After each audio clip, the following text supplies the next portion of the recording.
So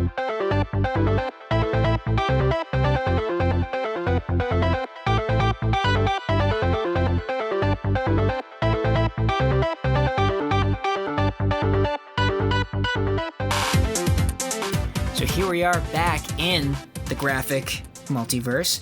I'm Paul, joined with Rob. How's it going, man? Pretty good. I've been cramming for this episode. The UN called in Code Perfect to engage Stormwatch. Is that the right code? Yeah, I read Stormwatch. The first time I read Stormwatch, I think, was 1999, 2000, and I got them as like trades, so they were like much skinnier trades. But I remember thinking it was really cool. But I don't think now that I'm reading it, slightly more adultish. I know for a fact a lot of this shit went over my head. I was like, oh, cool. Super team. They got a base in space. Mm-hmm. What is not to like? When you're 15. When you mentioned Stormwatch as a possible topic, I was very intrigued because that 90s era image as like a superhero company has always been like, I knew that's how it started, but other than like some Spawn comics, like I've read none of it. Like I didn't read any Youngblood, I didn't read any Wildcats, I didn't. Yeah, this was the big exodus from Marvel, right? Like Liefeld and Jim Lee and Todd McFarlane. And Mark Silvestri and Eric Larson. It's crazy. I do remember Spawn was an easy comic to get into because there were always trades. There were so many trades of Spawn that they weren't available in other titles, so it was super easy for me. Like you go into Barnes & Noble, they go, we have volumes 1 through 68. Oh, sweet. Yeah. Like I was actually like looking at sales numbers from the 90s because I was interested when this all lined up with the like collapse of the comic book market. And issue 1 of Stormwatch came out in 1993, which was like the absolute peak of the bubble. Yeah. And then the arc that we're focusing on, like Warren Ellis's run, started in 97, which was like, it had more or less collapsed. So like, I think Stormwatch #1 in 93 was the 11th best-selling book of the year. Oh, really? And then in 1997 and 1998, not a single issue of Stormwatch made it into the top 100. Wow. But it kind of has like a cult following, though. Yeah, because I had, like, going through and reading this, like, certain names kind of rung a bell, and certain parts of it had, like, seemed familiar to me. Yeah. As, like, a comic book nerd. But I'd never engaged with any just Image stuff in general, or specifically like the Wildstorm corner of that. Right. And then from what I understand, this was founded in 92 by Jim Lee, or at least this portion of, well, I don't know. This is what Wikipedia says. That that it was founded by Jim Lee, and it included like the Wildcats, Gen 13. Yeah. And I know looking at sales numbers, Wildcats and Gen 13 were the hotter sellers. Yeah. But yeah, Wildstorm, like, I had always seen it, like, on the comics. I remember when I really first started getting into comic books, like, late 90s, early 2000s, that was after Jim Lee had sold it to DC. It was, like, I think that label's a little more front and center than, like, some of the other Image stuff at the time. But, yeah, I just, like, I remember I bought a Wizard magazine poster book. So, like, each 2-page spread was like a poster, and I hung them all on my I hung all them on my I had bunk beds at the time. Too. Well, I didn't have bunk beds, but I hung them all. I treated them like wallpaper. Yeah, but like there was a bunch of stuff. Like there was a poster for all kinds of weird like Image, Top Cow, Wildstorm stuff, and I hadn't read none of it at the time. My comic collection was like 40. Right. Yeah. But yeah, I've always been intrigued, so I'm glad I've read like close to 20 issues of Stormwatch since you brought the topic up last week, so I feel like I'm in a good spot to discuss it. Cool. I'm looking forward to this because I don't know a lot of people who have read Stormwatch, and the ones that I know who have fucking love it. I'm kind of bummed I couldn't get Juan on tonight's episode because Juan was the one who was like, "You guys check out Stormwatch." And it's funny because whenever I go looking for trades, I don't really find a lot of Stormwatch stuff pre Warren Ellis. Like I feel like it's easier to kind of get the Warren Ellis stuff. And I remember when it was a big deal when they released like a 2-volume hardcover of his run, which is because I had the individual trades, but when I saw they were doing this really cool like hardcover, I was like, oh well, I gotta get that, and then I didn't read it, and then I think we were literally just like talking about like what we should read next, and I was just looking at my shelf like, Stormwatch. I haven't read. I think the last time I read Stormwatch, I was a virgin, like, and not even started high school, so it's been a little bit. But I'm glad that you and I were on the same page without discussing it really, that we read the first issue of like the entire thing. Yeah, I need to have a base, the 1993 first issue. Yeah, and that we read up to issue 50, which is like kind of where I was planning on going. I just, so I'm excited to dive in. I just finished 50, so it's straight on top of my head, I guess, fresh in my head. One thing I didn't realize in reading Stormwatch when I was a kid was what it was about in terms of what I guess the rules of this world. So from what I understand, there was like a comet that streaked by the Earth, and certain people had abilities, but there were certain people who could activate the abilities. Yeah, I'm still not 100% sure on that aspect of it. I didn't dig too deep into it, but that was kind of my impression that something with space. Something with people being activated. So I don't know if it's just inherent in everybody or if certain people have that trait. But then they were looking for a seedling in the first issue ever, right? Yeah, they were looking for a seedling, and then that other team was looking for a seedling. So I assume seedlings is their term for somebody that's like a non-activated... Right. mutant for all intents and purposes. Like, I think that's a good way of putting it. That first issue was interesting. It was exactly what I imagined an Image Comics superhero comic to be.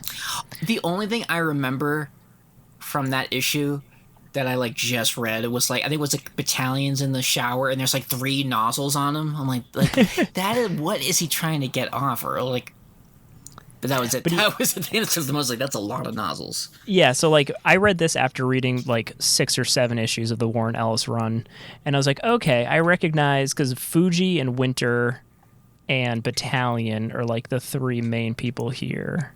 Yeah. And some others. But I was like, okay, they're still kicking around in the Warren Ellis run. But then there's a bunch of other, so many pouches, so many big belts. Oh, yeah, this is early 90s written all over it. And it's very much showing that so this wasn't even written or drawn by Jim Lee really at all, but it's very much the Jim Lee house style. He definitely found artists that could do Jim Lee very well. Yeah, no, I agree. Yeah, well, so there was issue 0. Also, I meant to ask, how did you read this? Did you get it off Comixology, or what did you... Yeah, I the Warren Ellis stuff I got on Comixology, and then some of the the first issue, some random ones I found on some shady, less than ideal websites on the internet. I got it. Okay, so because the first 13 issues are on the DC Infinite website, which is where I read issue 0 and issue 1. So the first, issue 0, which according to this came out on July 7th, 1993, was written by Jim Lee and Brandon Choi. And then the first official issue was written by Jim Lee and Brandon Choi, according to this app, and Scott Clark did the art. But because I was trying to piece together what was going on, and I kind of picked things up kind of through the exposition of it, just that there was a part of me does actually really want to just read issue 0 up until 34, 35 when the Warren Ellis thing starts, because I want to know. There's just so much that I kind of want to know. I was feeling a similar thing, but then I so Warren Ellis' run starts with 37. 37, thank you. Yeah, and it's very much just like from the beginning of that issue, you're introduced to the Weatherman, and he's very much just like, we need a new team, so we're going to get a new team going. So it's just clearly a new jumping on point for people. And I think it worked pretty well for that. And, all I could think of when I look at that Weatherman is that dude from Empire Strikes Back. Remember Lando's assistant, the bald dude with the... What's his name? Jeremy. Isn't it? That's not Lobot. Is it Lobot? I don't. You know, I've never actually. I had his action figure, but I could not tell you his name. Some nerds. Yeah, it's Lobot. Okay. Lobot. Okay. I know that because people always joke about him as being an important Star Wars character. But yeah, so to me, Weatherman reminded me of like if you took the worst aspects of Charles Xavier and Nick Fury and created one character. That was kind of the vibe I got. Yeah, and I kind of got the feeling that, and maybe because it's just at the time that I grew up in, but I was like, I feel like this was kind of like modeled after Patrick Stewart a bit too. Like if Patrick Stewart played, you know, before the X-Men movie, like, you know, a shadier Nick Fury and shady Xavier. But yeah, jumping into it, like the first thing, like the art is really good. Tom Rainey is the penciler for I think the majority of this run. Yeah. And it's very much like late 90s, early 2000s style, but like the high point of that, I'd say. I just think overall the art was like really good. You could tell that even though the comic industry was falling apart, they were still putting the money into the production quality of it. No, the it's art's... like it's laid out like a modern comic, like it's more like widescreen, less of the more like 9-panel style thing, which I never really even thought comics kind of started looking like this until like the Marvel Knights era and like the Ultimate stuff, but it definitely like looks and reads like a modern comic. I remember this and thinking it was like a very adult. Like I knew I wasn't reading a Marvel or a DC. Oh, for sure. I mean, the second or third page is like a human face being like manipulated and like all bloody and gross and stuff. Yeah. But I was like, I didn't know how to feel about it for the first few issues because none of the characters are particularly like nice people, it seems. Yeah. Especially the Weatherman, who spoiler alert, he turns out to be not a good person. He's and fucking kind of crazy. He's a crazy bad guy. Yeah. But it doesn't seem like they were hiding that very much from the beginning. He definitely... I kind of got the impression that he was just a prick and was kind of very by the rule and kept things close to the chest because he's practically monitoring the world from space. So I'm thinking, you know, guy's got a lot on his plate. He doesn't have time for a lot of bullshit. But as it progresses, the more and more the shade, or the darker the shade gets. Yeah. But like the characters it introduces you to, like kind of your main crew for this run. Let me see. So we were talking about Fuji. He's a sentient gaseous post-human, I think is what they call it. He would be like the CGI character. If this was like ever a movie. Yeah, he kind of looks like, I don't know, like Big Hero 6 with Colossus and Juggernaut thrown in there, you know, like he's the big guy. I think that character design's super cool. He was one of the characters that like I just recognized from just being like a comic nerd. And also the red, like the Japanese flag on his face. It's very symbolic.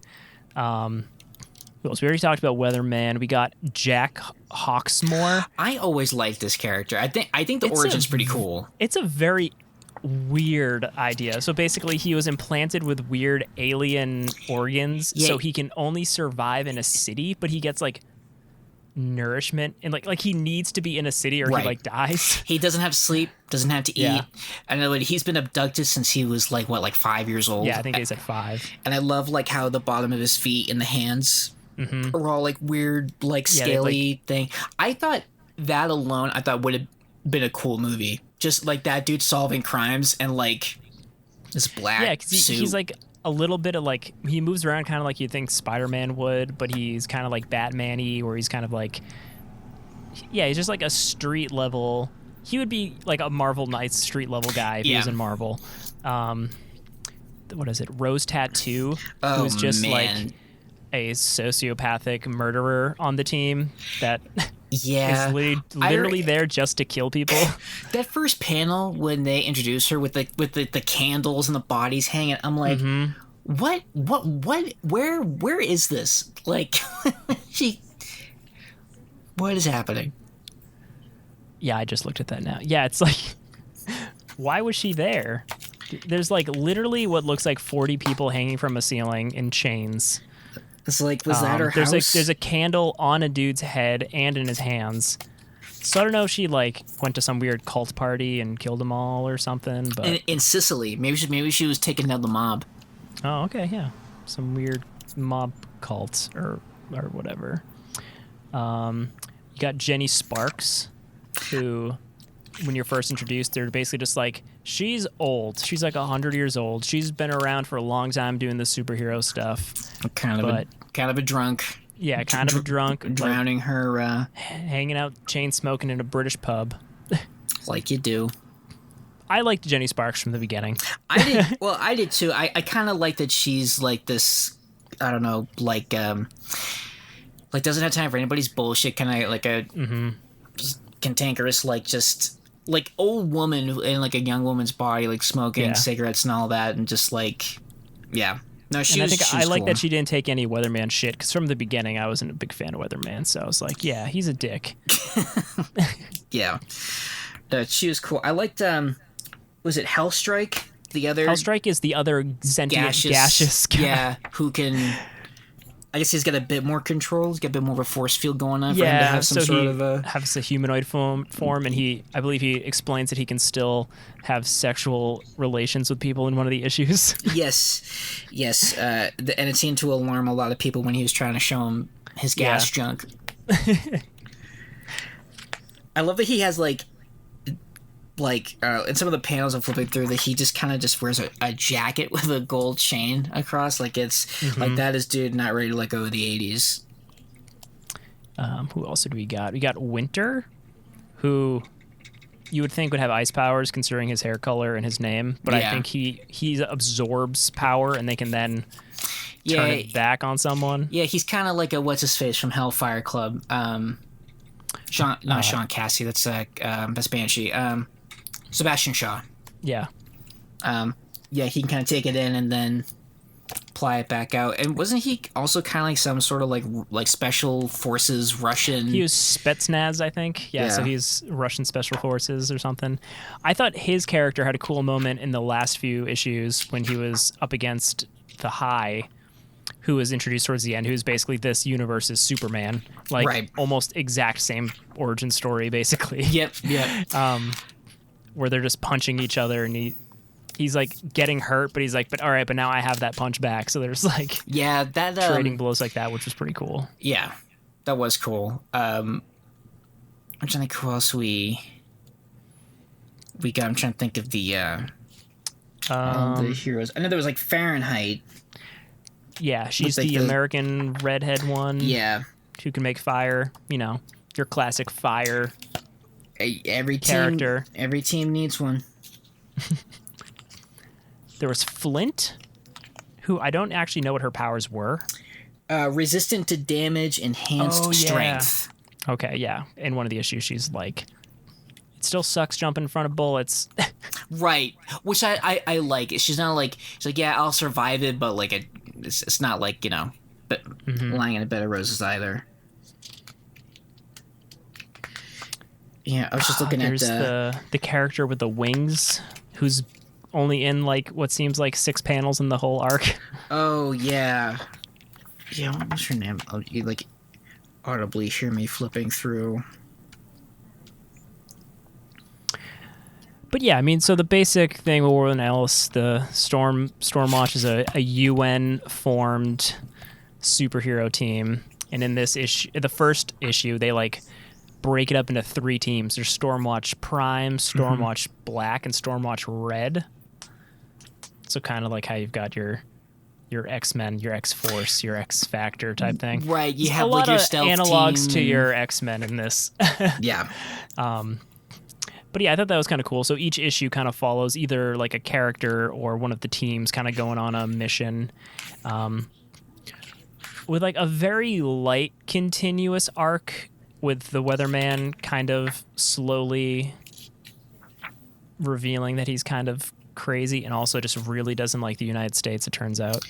Yeah, well, that's really interesting about how the U.S. really wants nothing to do with Stormwatch and like not wanting Stormwatch on their territory. And then you find out that like one of their own was like assassinated by like American. Yeah, that was one of the things at the beginning because I was like,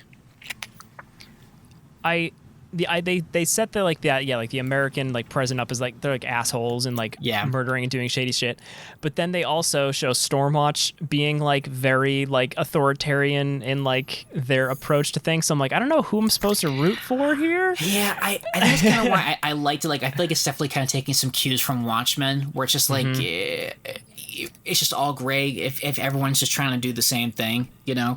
Exactly. I did like when Weatherman just kind of beams into the White House and he's like, do not test us. You know, it's just like has those 2 dudes on his desk. But yeah, I did like how, I don't know, I'm always a sucker for like kind of like one arc issue stuff. And then over the course of the arc, you see like it's just kind of all part of a bigger. Like it's almost like it's like a, you know, in a way it's like a team movie. You know, you introduce the characters, you get the individual missions and the backstory, and then it all leads up to, you know, the big bad of the arc. And I love the concept of the high. Like I feel like it was I feel like I can see a lot of comic books taking cues from this. Like a lot of this reminded me of The Boys a bit, especially. Yeah, it definitely gave me some Boys vibes. Just where everybody, it's like you're saying, it's like everything's gray. Yeah, there's no clear good. And the last 3 issues, the arc with the character The High is where it all kind of came together for me, and I was like, okay, I actually kind of like this because it's like 2 conflicting groups that both want like world peace, but they're both being manipulated by different people. Yeah. So then it's like they're fighting each other, but then some of them are like, oh wait, why are we fighting each other? And it's just like this whole level of weird stuff. And and also, I mean, that group, not Stormwatch, but you know, the group that The High is with. I mean, it actually, that kind of reminded me of kind of like what's been going on with the X-Men stuff. It's like, hey, listen, we have all of the medicine, we have everything you need, you know, but with the exception of that it's for everybody. So therefore, why do you need authority? Why do you need a government if this is all available everywhere? There's no need for war. You'd have access to all of this. You know, like one was creating like a garden, and then you had that one guy who like was he at least like DMT into the air to kind of like help? Yeah, he got everybody like super high in London. Yeah, that was interesting.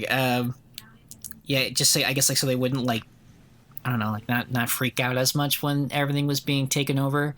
I do like the idea too of The High like piecing out in the 1930s and just sat in a chair in the Rocky Mountains for decades thinking. Yeah, he just straight up looking like Thor, with like a beard and hair, and then it cuts to him and clean shaven and stuff once he kind of comes back.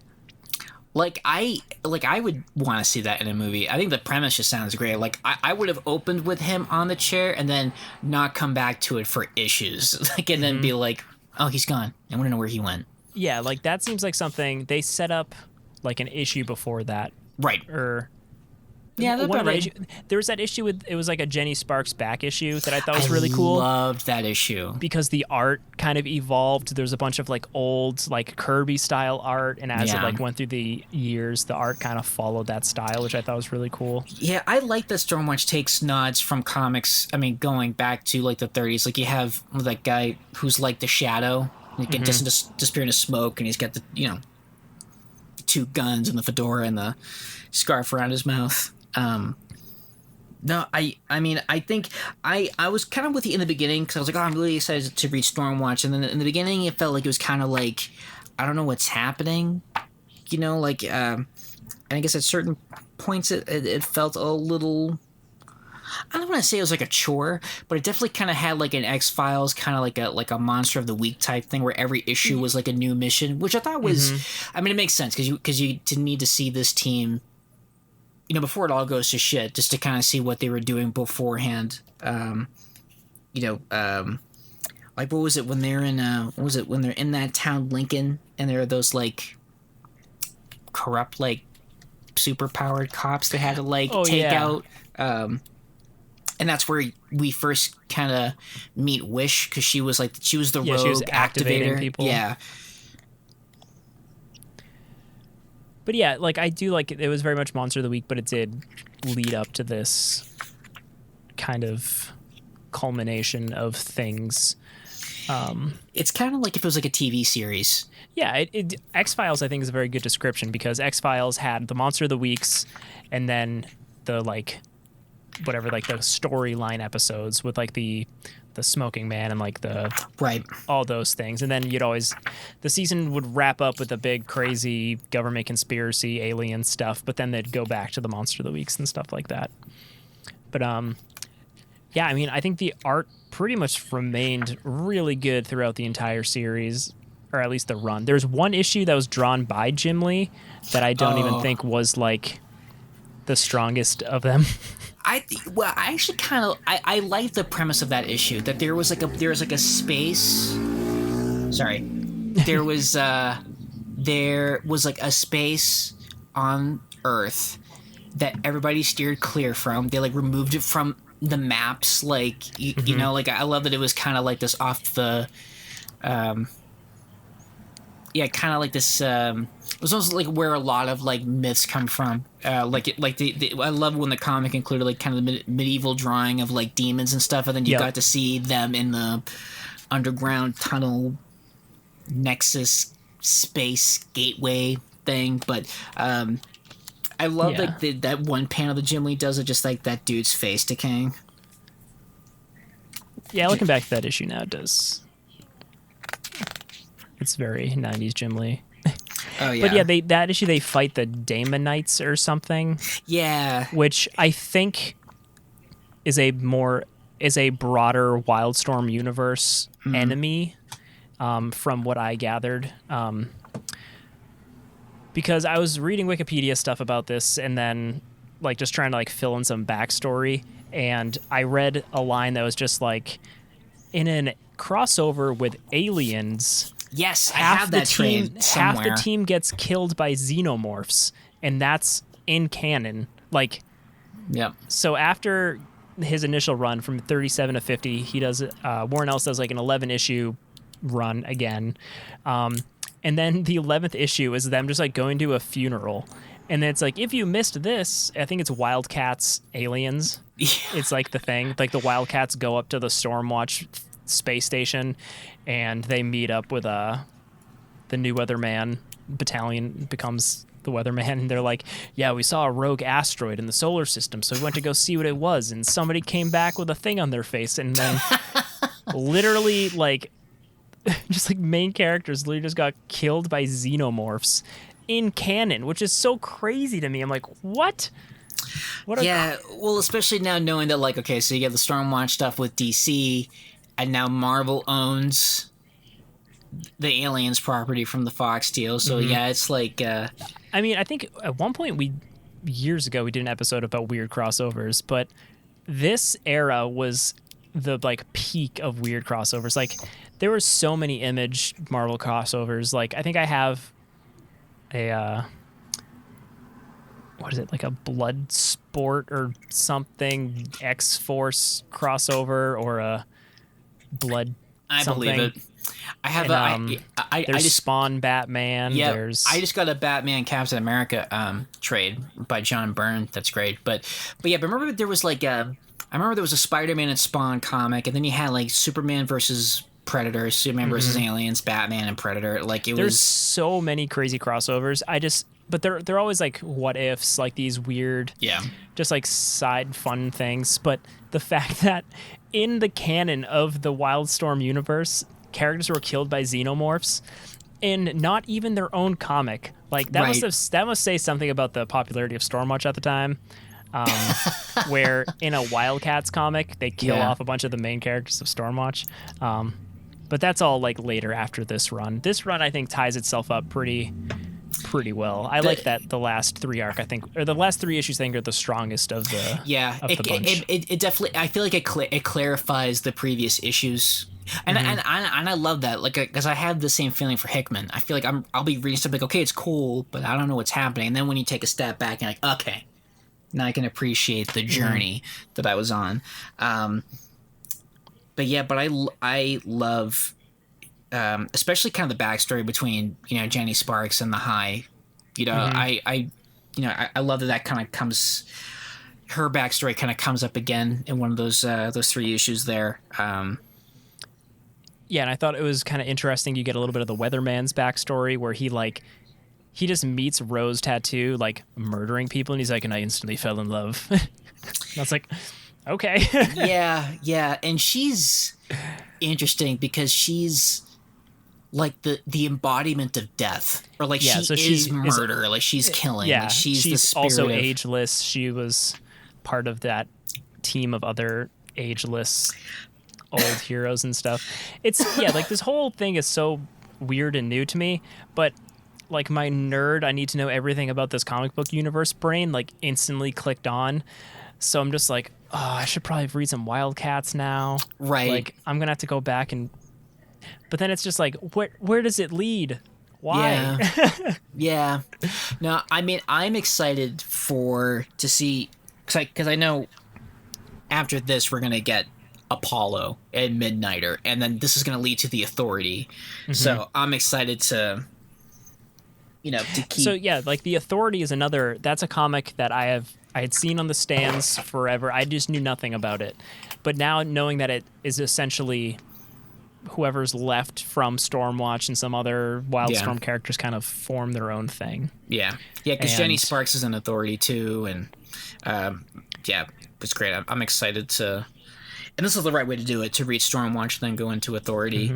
And then it's so weird how they like tried to bring Stormwatch into the DC universe at some point. I didn't go into that, the New 52 Stormwatch stuff. I was really intrigued about that, I have to say, because, you know, having read Stormwatch early in my comic book reading, and then seeing, like, I don't know, what is it, like Apollo and Midnighter with Martian Manhunter? Like, Martian Manhunter was involved with Stormwatch. Like, it was... I mean, I guess if you can do it, why not? You know, if you got the rights, why not try to make use of it? Yeah, I watched like a YouTube video that some guy made. It had like no views, but you could tell he was passionate about the Wildstorm universe. Yeah. And it kind of showed how just like, it would like, when Jim Lee left Image, like with Wildstorm, like when he sold it to DC, Wildstorm was 1/3 of Image's books. So that was like one of the big, like Rob Liefeld basically getting kicked out of Image / resigning was like a big hit to Image, and then Jim Lee selling Wildstorm to DC was like a big hit. But yeah, all the Image stuff from the 90s was also fascinating. I watched a 5-part YouTube thing about the history of Image Comics. I think the Sci-Fi Channel made it. Really? I want to watch that. I haven't seen it. I'll send a link. If you just go on YouTube and type in the history of Image Comics it's like Sci-Fi is the channel. I recommend watching it. They have the interviews with like everybody, and they talk about all the juicy gossip and the nonsense, like all the internal beef between everybody. God, I heard that Rob Liefeld apparently had written a script. That it was like if they were to kind of make the start of Image like a movie. Yeah, and in that they mention so everybody who formed Image started their own studio, that's like Wildstorm was Jim Lee's, Top Cow was Mark Silvestri, Extreme was Rob Liefeld, and then Todd McFarlane Productions was McFarlane. So they each had their own little studio, and they were like super competitive with each other. And I guess like Rob Liefeld from the very beginning was like going to Hollywood and trying to like pitch movie ideas and stuff like that. And he tells a story where he had a meeting with Tom Cruise Rob Wow. Liefeld in the 90s with Tom Cruise, and he was like 4 minutes late or something, and Tom Cruise chewed him out for like 10 minutes, just like was berating him for being late. And then he said right when he was done berating him, he like shook his head and then he smiled and he like clapped his hand. He's like, all right, let's go pitch this movie. And it's just like, I can picture Tom Cruise doing that so clearly. Yeah, I can too. When you did the, like, I could see that, like, because it makes you think of that rant he had on the Mission Impossible movie set. Like, yeah, I can. But yeah, Tom Cruise, man, nobody makes Tom Cruise wait. Yeah, you're either on the cruise or you're drowning. But it's just hilarious that like Rob Liefeld's like, it's just that whole era is so fascinating to me because like friggin' Spawn #1 sold like 4 million comic books. Yeah. 4 million. That's so freaking crazy. Like, I think I'd have to look, but I'm curious what like the final issue of Walking Dead sold, because that I assume is probably like one of the highest selling. Let's see, Walking Dead finale, I had a poster numbers. I can't remember if it was from Cracked magazine or Mad magazine, but it was how Spawn was just a ripoff of other superheroes. Like, it's the cape of Doctor Strange, it's the Black Spider-Man mask, it's Ghost Rider's chains, Punisher's skull, like. And I had that on my wall too, because I love Spawn, but I thought that shit was funny. I was like, it's true. I'm still gonna read it, but. Oh man, I need to find. Let me see here. I don't care about total market cap. I just want to know how many issues were sold. God, Spawn. That would be interesting to revisit at some point, because I think I tried to read Spawn not too long ago, and I was like, wow. Trying really, really hard to be edgy. So in 2020, if this is accurate, Wolverine #1 sold 196,000 units. And that's probably including variants and all that junk. Wait, which Wolverine #1? How many fucking... Is this when he came back with the hot knives? The cover's red. I don't know. Wonder Woman 750 was #2 with a similar, and then Thor #1 was #3 with a similar. Spider-Woman something was in the top 5. Interesting. But yeah, so this is like absolute peak highest sales numbers of like Marvel Comics isn't even 200,000, and friggin' Rob Liefeld's belt and buckle parade was selling 4 million copies. That's so crazy. Then again, I was also reading somewhere they were talking about how it was entirely the speculator market. So people were literally buying like boxes of these comic books thinking they were going to become like rich off of them. Oh. And in doing so, they're not rare at all, because there's 4 million copies of Youngblood #1 or whatever. Like, well, yeah, it's like when everyone thought the Death of Superman was going to be. Well, it's the same era. It's like the same year, I think. Yeah. But yeah, that whole era is super fascinating to me, and I want to go back. Like, I think I mentioned, like, I'd be interested to go and read every one of those studios' first book they put out. Like Spawn #1, Youngblood #1, Savage Dragon #1, Wildcats #1. Just like the first wave of Image books. And just to see like what it's like to read those in 2021. Oh, I fully support that. I mean, because it'd be fun, because I haven't read a lot of those. I think Stormwatch and Spawn, I think, were the only two that I touched. And Stormwatch was like a year into it. Like, it wasn't even like the first wave of stuff, so... Yeah, I would. I think that would be a fun spin on the book club stuff that we do. You know, if we just do like a range of first issues. I think just that and the whole Image storyline in general, I just find really interesting, because they were kind of. I mean, I don't know the full story, so I don't want to like get my facts wrong. But from what I understand, I mean, pretty gutsy to be like, okay, screw you, Marvel, we're gonna go do our own thing. Yeah, it was.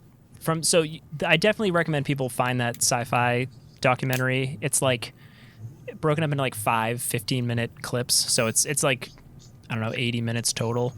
But it interviews like everyone involved up until like kind of, I think it aired in like 2017. So Yeah, it kind it of, the sounds very end of it kind of shows kind of Robert Kirkman's ascent in Image and like the modern Image comics. Because, and how it evolved from just superheroes into like there's no superheroes on Image. It's like all just strictly just like everything. Like Image is everything at this point. But yeah, That's cool though. Image is very interesting. Just because, yeah, it was literally all the guys, the most famous artists, doing the most popular books at Marvel, and they were just kind of sick of not getting the credit they deserve. And then they're just like, you know what? People are buying comics because we're doing them, so let's leave and do our own thing. And yeah, and that seems to. I mean, that's something I've heard a lot about, especially with Marvel, because I remember Juan was telling us about that issue of Captain America that Mark Waid wrote about like the Red Skull origin and how they just kind of went in and wrote everything. And it's yeah, ugh. Yeah, it's either people not getting enough credit or don't put my name on this book. Mm-hmm. Drama. But yeah, so Stormwatch, I don't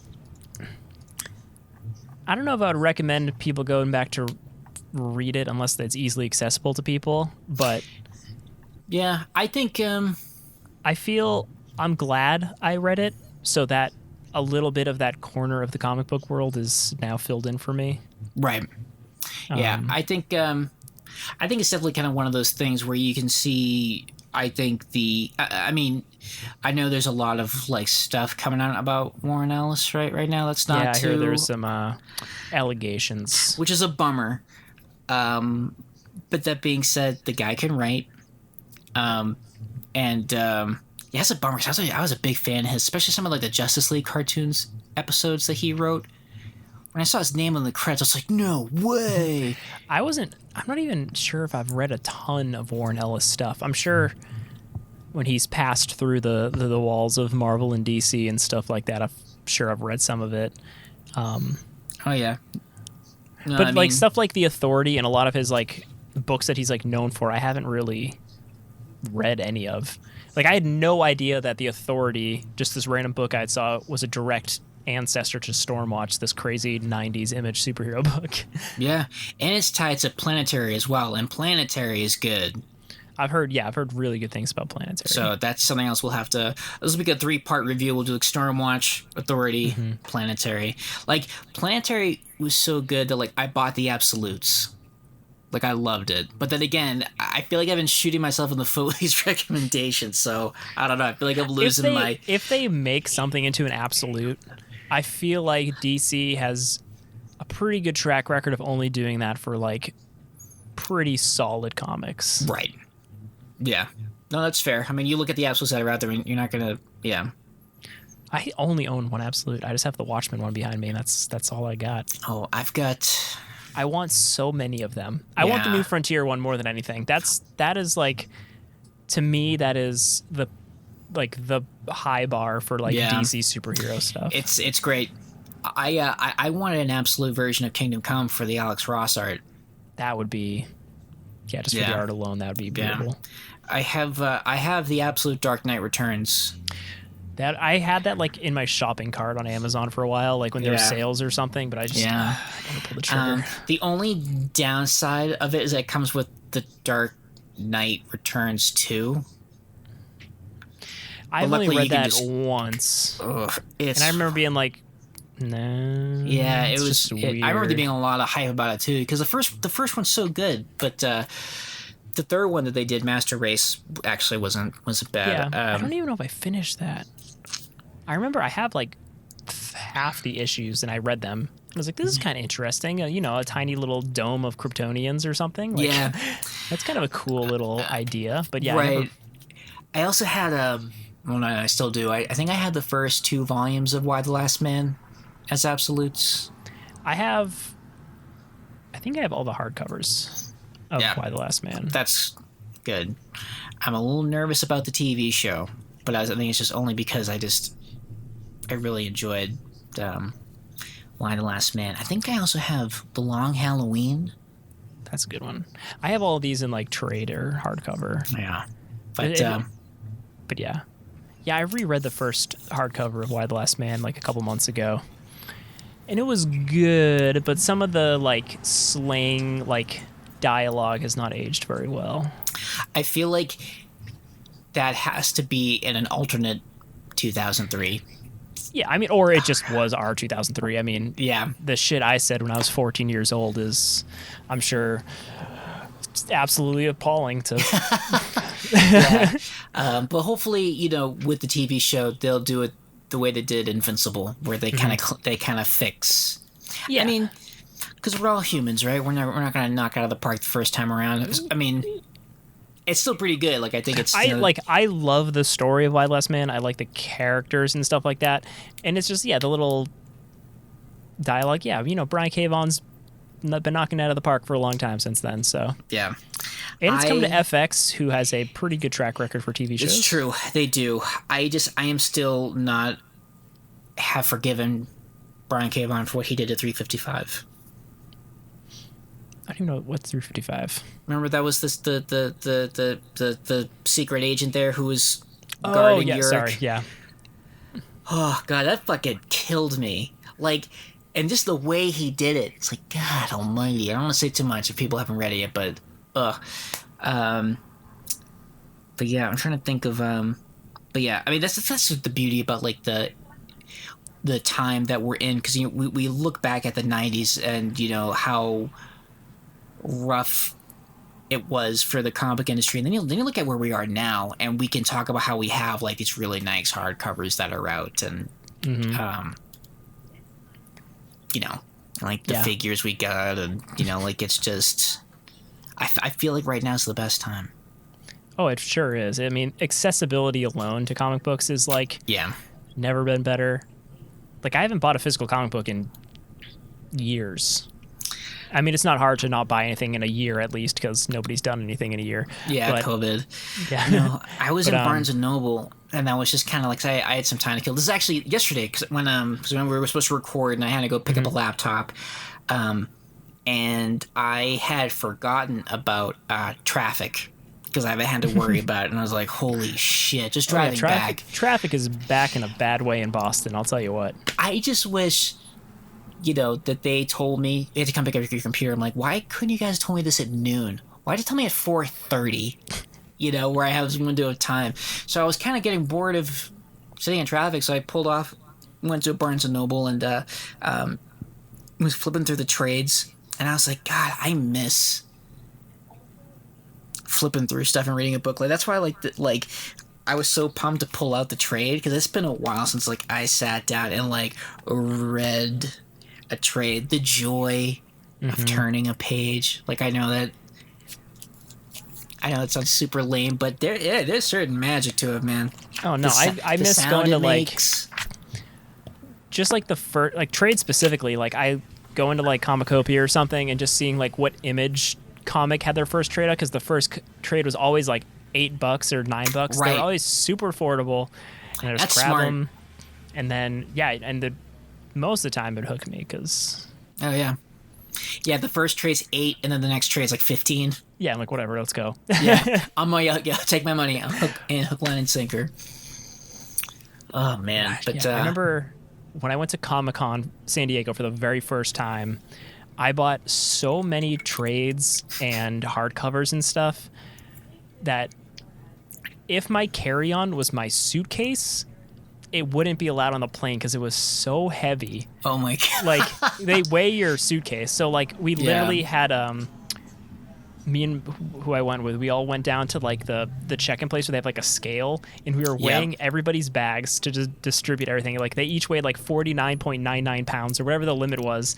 And then I had a backpack that was so filled, it weighed like 150 pounds worth of trades. Oh my God. But I'll tell you what, on that plane ride from California and in the airports and stuff, you just reach in your bag, you just pull out a trade, and you're just like, I got reading for days. I miss that feeling, because I remember I haven't had the San Diego Comic-Con experience, but I remember first time going to New York, the New York Comic-Con, and it was my first time going to New York. and I got this shit I came back with, and I was on like the Fanghua, like the Like $6 yeah, pretty much. pray for your life bus Yep. from Boston to New York. I'll never forget. There was a sign that says Pee must go in bowl. It's like, oh my god, just the fact we got to state that above the toilet. But I remember, I just had this really intense memory of being on the bus. I had a window seat, driving out of New York, and seeing the New York skyline, and then put my head back down and reading the first trade of Scott Pilgrim versus the World. Like I remember like picking that up, and it was just like Christmas. Except I knew what I got. Like coming home, oh yeah, I got this, and I got this T-shirt. Like it's, oh man, like my face hurts from smiling so hard, like thinking about it. It's like, and I still get that feeling when I go to a convention. Like, me too. Just being surrounded by stuff I love. I just like walking into those show floor of San Diego in 2008 was like, the words can't explain the smile on my face. I was just like, this is the best thing I've ever seen. There was Watchmen was being promoted at that time, the movie. So they had like the full size, like, what's it called? The little owl ship thing. Oh, that's awesome. It was also like right around the time that Street Fighter 4 came out, and I was super into the Street Fighter movies. So they had like a boxing ring set up with with stations you can go and like play the game before it came out, and like it's just everything I wanted was there, and it was the best feeling. Yeah, what too? I like the conversations you'd have with people waiting in line for something, and I then then when I discovered Artist Alley, oh man, the Prince. That's the one thing I wish I have more of his sketches. I just have like a couple, and actually 2 of them are from Street Fighter artists that do like the Udon art books and stuff. That's cool. Which are really sweet. And then one of them is from Robert Kirkman. That's cool.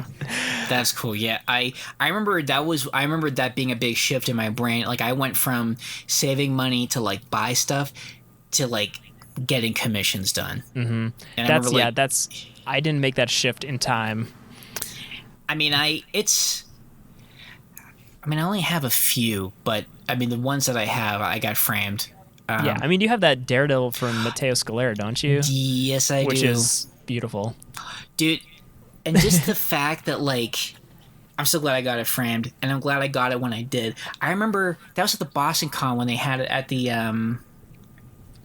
Heinz, and I remember he was drawing the details of this Wolverine was bananas, and I was nervous to ask because I was afraid what the answer was going to be. I'm like, let me guess, you're booked, right? He's like, no, man, I'll draw something after you. I'm like, oh man, and then I hadn't seen any of his work, and I'm like, okay, well, he just did a Wolverine, so he probably doesn't want to do another one. And I was like, oh, Daredevil. I have so much Captain America and X-Men stuff. Daredevil would be really cool.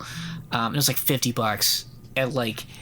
When I could not believe what that $50 got me, like the skyline and everything. And then when I saw him in New York and he had his art book and my Daredevil's in it, and he was like, "Oh, Boston." I'm like, he remembers me, and I'm like, "Oh, can I get an Iron Fist?" He's like, "Yeah, it's gonna be $200." I'm like, "Oh man." So what happens? You start drawing from Marvel. Yeah, and it's you like go I'm from happy 50, for you, but no. But like, come on, I knew you before we were, before you were big, but. No, I remember at Boston Comic Con, Esad Ribic had us set up, and he was, I forget, I think he was already booked for commissions, but he had some things he had already painted that weekend, like hanging, and he had this like Doctor Doom that he like penciled and watercolored, and I was like, can I please buy this? And he's like, sorry, it's not for sale. And I was like, God, it makes you wonder beautiful. If it was though. I remember seeing Jim Chung. I would have spent too much money on it, I'm sure. Yeah. No, Jim Chung, he did like Young Avengers, and I saw him drawing a Captain America, and it was gorgeous. Like the scales of the armor and everything, and I was like, "Is that for sale?" It's like, "Yeah, how much?" I was like, "Oh, like $500." I'm like, "Okay." I can't even entertain. I don't even have $5. I know. Left. Yeah, that's the thing. Like. In 2008, when I went to San Diego, I was like a sophomore in college. I remember, I was a freshman I remember in my freshman year dorm at Suffolk, I was like texting with one of my friends, and I was like, should I buy Comic-Con tickets? And he's like, yeah, let's do it. And I was like, all right, I just booked tickets to Comic-Con, and we're like, woo. And then the next time we booked tickets, it was like 2008, you could just buy tickets. Yeah. And then 2010, the next time I went, it was like sitting around your computer, hitting refresh like crazy, like a lunatic. And then I remember 2012, which was the last time I went, literally the same thing, sitting there hitting refresh with like 5 people on speakerphone, just like, all right, I got in. Oh, you're like, buying right. Mondo prints? Basically, but we actually got them. I still can't believe we got those Mondo prints either. Seriously, I'm looking at my Batman right now. Oh. I paid good money to get that frame too. And my logic, I remember, like I framed it myself, but I bought like a custom sized frame for it because it's like a 10 by 30 print or something. Yeah. I spent like $60 on the frame, but I went to a Michael's. They were having a sale, and I knew exactly what I wanted because it was like this thick, black, angular frame edge, and I was like, I'm picking this because it looks like the Batmobile, and that's what I want for this perfect, gorgeous frame. I need to get a real frame for my Beware the Grey Ghost print. Oh, yeah. Mine's in just one of those cheap, like, click-together frames, and it's kind of near a window, so I'm kind of afraid it's not UV protected and it might fade. Yeah. I know the Gotham City print I have they got the UV plexiglass. So. Oh, yeah, you can't mess around with that. No. I honestly, if I had my way, I would be like a hobbit. Like my house would be underground, or at least like my library, where I keep my Dragon Horde collection, like all underground. I am technically underground right now, but I do have a window. Just that one window, yeah. Oh God, get me all excited for stuff that I don't even know when it's gonna come around again. Yeah, I hope like Max is into something that I can bring him to a convention for, just so I can be like, I am gonna go with you and just live vicariously through you. Mm-hmm. Like I was at Target the other day, figure hunting, like I do, and I bumped into a dad and his little boy, and he was like looking for some McFarlane Batman figures, and we just like struck up a conversation, and it was like I felt seen. It was just such a good, like, heartwarming conversation, especially during COVID, like, who gets to talk to strangers now, but just to kind of, like, talk to somebody who was older than me, having the same interests, it was so cute. I mean, I was like, well, you're lucky because you got a kid with you. Like, I come into these toy houses by myself. I think Chris Hansen's going to be like, oh, what are you doing in the toy house? Oh, like, I swear. Like at this point, it's probably only people 30 plus in those aisles grabbing those toys. Some of these prices, man, like I would not be surprised. But yeah, it's good stuff. And apart from everything that we just talked about that makes us happy, what else is making you happy? You reading anything good? You watching anything good? I haven't read too much more of The Dark Tower since I mentioned it last time, but that's still, because we've been cramming Stormwatch. Yeah, that took over my reading for the week, but read a little bit more of that. I'll keep at that. I reread Injustice this week just because some other podcast I listened to was like reviewing Injustice again, and I was like, I haven't read that in a while, and it's a quick read, and it's fine. Some people really like that. I like every time I read it. I like that the turn of Superman from like good guy to bad guy is a lot slower than you would expect. Yeah. Like it's not just instant like, oh, Lois dies, I'm a bad guy. There's like an arc to it. Well, that's good. A progression. Yeah, and like Wonder Woman kind of plays a part in that, which is kind of interesting, and it's fun. It's a fun what if. That's the only other comics thing I've read. See, now if Zack Snyder just went out and made an Injustice movie, I feel like I would have very different feelings about, because I'd be like, oh, like it's not canon and it's supposed to be dark, and yeah, you know what I mean, like, and the fights look cool. What else have I done? I haven't done too much. We'll talk about Loki on the next episode with everybody. Yeah, I'm excited. Tomorrow is episode 4. Super pumped. I can't believe it. I remember thinking like, oh, the first episode just ended. It's gonna take forever, and now we're like over halfway there. I know. Yeah. Yeah, I'm trying to think. So while I was at Barnes & Noble, of all the things that I bought, I didn't buy anything comic book related. I bought And Then There Were None by Agatha Christie, because apparently Agatha Christie is like the godmother of like murder mysteries. You know, wrote Murder on the Orient Express, Death on the Nile. And so I was like, this looks like a fun read. And plus, too, it's the really nice leather-bound Barnes & Nobles. Yeah, like the classics or whatever. Yeah, so I'm going to look fancy when I have that on my shelf while I'm reading Stormwatch. I do love every movie I've seen that's like based off of Agatha Christie. Like the whodunit model of movies I'm a big fan of. That's why I'm very excited that Rian Johnson is continuing the Knives Out series of movies. I still can't get over how good Knives Out 1 was. I think he finished filming the second one, and he's filming the third one in Greece right now. That's crazy. So because I think Netflix got a deal for like the next two or something. Yeah. They got a really good deal on it. Yeah, definitely excited for those. I love a good whodunit. And then Murder on the Nile, like the new Kenneth Branagh Perot movie, I think is at some point coming out. It was one of those COVID nonsense delays and or also, something. was it Arnie Hammer? There's a lot of stuff coming out Yeah, he about tried him. to eat people or something. I don't know. Lord. That's a bummer. I love Kenneth Branagh. You know, like, and I don't think a lot of people realize that we owe him a debt of gratitude for Loki. Yeah, he directed Thor #1. I mean, so he was actually in a show which I haven't. If you like whodunits, he was in a limited murder miniseries called Wallander. You know, Kenneth Branagh plays this like this detective down as like typical thing, but Tom Hiddleston is in it, and that's where they met. And he was like, "Hey, you should audition for Thor." And they all lived happily ever after.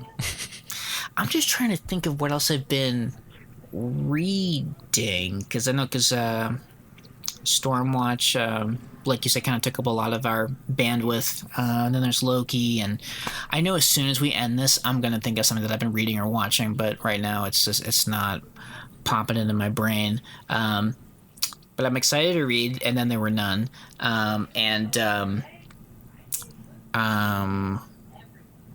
Wow, I'm like hitting I'll say this real quick. So I was so excited about playing those X-Men games, you know, but apparently like it's a little tricky for the computer that I have for emulators. Yeah, emulation on Apple stuff it's hard because Apple locks everything down so tough. Yeah, kind of a bummer. But I did find a website. I think it's like a retrogames.com. You can kind of like play a game. Just play it in the browser. Yeah, I mean, so I played the old 92 arcade X-Men. Hilarious. I love the designs. The voice acting is hilarious, though. It's so great. Mine, I don't know if it's because I was streaming it, but the voices were slower, so everybody just sounds like Shaft, or like a James Earl Jones, just the way it was intended. like Kitty Pryde, like, thank you for saving me. Like, okay, we have to stop Magneto. It's great. And then I started playing the '90s X-Men for Sega Genesis, and it's exactly how I remembered it. And I get stuck in the same fucking spot as I did then. Plus, but now I have a keyboard, so I feel like it's even like harder to do. Yeah, I checked. I have 2 copies of that '90s X-Men game. And in my brain, I don't think I ever made it past the Savage Land, which is the very first level. Yeah. I haven't either. If the second level is in snow, I may have made it to the second level. If not, I'm just remembering nonsense. I mean, I had to look up a walkthrough, and it was a walk, and I forgot, like, I don't know, because you're a kid, your sense of time is different. A lot of these games were like pretty short. Oh yeah, I'm sure if I actually just sat down, I could beat that whole game in one sitting probably. You could probably do it in like a half hour, because the walkthrough I watched was like 36 minutes. And I watched it like a movie. And then after I watched it, I was like, I guess I don't need to play it. Yeah. I just saw it. I know what happens.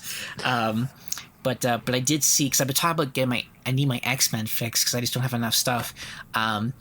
Christopher Golden wrote a trilogy of X-Men books. And Just like novels. Yeah, and for some reason I was like, I'm not gonna read that. I'll just read the comics. And I'm like, well, I read the first few pages in Barnes and Noble. I was like, this is actually pretty good. I would totally read this. Like, why not?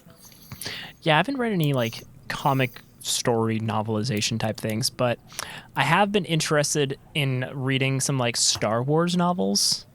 Oh, the Star Wars. Well, the Star Wars novels I grew up on were great. So Timothy Zahn, who's like who everybody always goes to as like the master of the Star Wars novel, is still writing stuff, and some of it's in canon now.